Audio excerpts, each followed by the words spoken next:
आप सबको जय मसीह की। आज तारीख है 8/4/2026 और हम लोग सुबह का वचन पढ़ेंगे। हम पढ़ेंगे लूका रचित पुस्तक में से उसका 9 अध्याय और 37 से 62 वचन तक। दूसरे दिन जब वे पहाड़ से उतरे तो एक बड़ी भीड़ उसे आ मिली, और देखो, भीड़ में से एक मनुष्य ने चिल्लाकर कहा, हे गुरु, मैं तुझसे विनती करता हूँ कि मेरे पुत्र पर कृपा दृष्टि कर, क्योंकि वह मेरा इकलौता है, और देख, एक दुष्ट आत्मा उसे पकड़ती है और वह एकाएक चिल्ला उठता है, और वह उसे ऐसा मरोड़ती है कि वह मुँह से फेन भर लाता है और उसे कुचलकर कठिनाई से छोड़ती है। मैंने तेरे चेलों से विनती की कि उसे निकाले, परंतु वे न निकाल सके। यीशु ने उत्तर दिया, हे अल्प विश्वासी और हठीले लोगों, मैं कब तक तुम्हारे साथ रहूँगा और तुम्हारी सहूँगा। अपने पुत्र को यहाँ ले आ। वह आ ही रहा था कि दुष्ट आत्मा ने उसे पटक कर मरोड़ा, परंतु यीशु ने अशुद्ध आत्मा को डांटा और लड़के को अच्छा करके उसके पिता को सौंप दिया।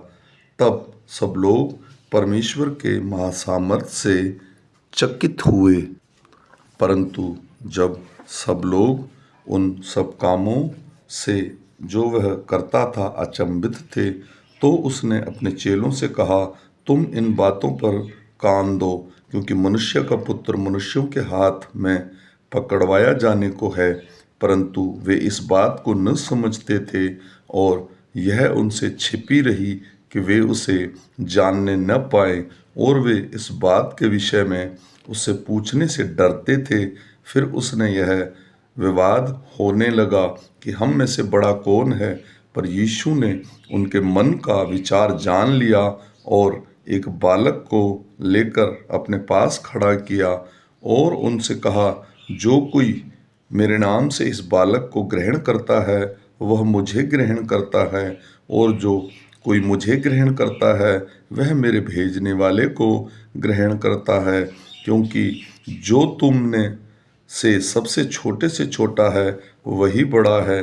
तब यूहन्ना ने कहा, हे स्वामी, हमने एक मनुष्य को तेरे नाम से दुष्ट आत्माओं को निकालते देखा, और हमने उसे मना किया, क्योंकि वह हमारे साथ होकर तेरे पीछे नहीं हो लेता।